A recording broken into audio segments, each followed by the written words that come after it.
Okay, so hopefully you have been able to set this up correctly. So we're going to go ahead and show you how to set it up real fast. And I am going to go ahead and finish this one out and solve it for you just to make sure you see how to do it. So you see what the full process is. But hopefully you were able to at least rewrite it using the combining like terms we did in the last couple slides.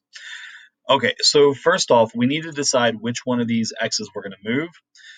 If I get rid of the 7x, remember that gives me the problem that we had last time where nothing would be over here on the left-hand side, so that's bad.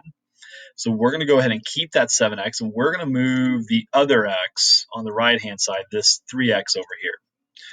This is a positive 3x, so I want to do the opposite, which would be to subtract 3x. So I'm going to drag over minus 3x here. And if I subtract 3x on the right-hand side, I'm also going to subtract 3x from the left-hand side.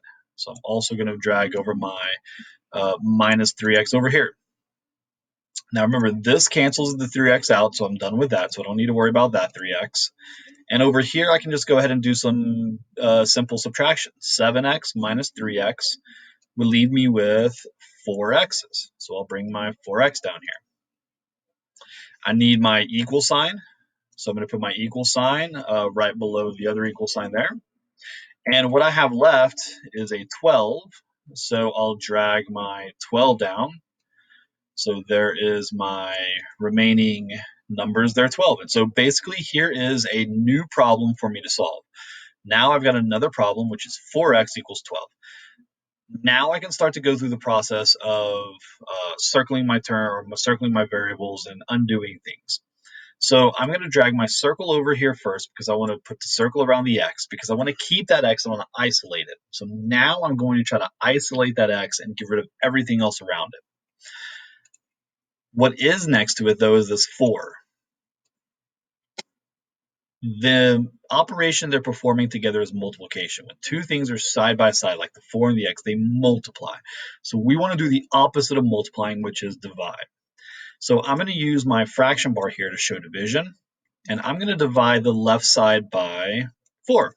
So this side divides by 4, and again, they're going to cancel each other out because they're opposites. Now, if I divide by 4 on the left side, I'm also going to divide by 4 on the right side. So I'm going to drag over my divide by 4 on the right side over here. So now I've got another operation I can perform, which is 12 divided by 4. 12 divided by 4 is 3, so I drag over my last 3 there. Bring my equal sign down. My x is isolated, so the x is by himself, so I drag my x down, and this is my final solution. X equals 3. So what we've done is we have combined our terms first. So we combined our terms up here first. Then we just went through the process of solving it like we have been using inverse operations.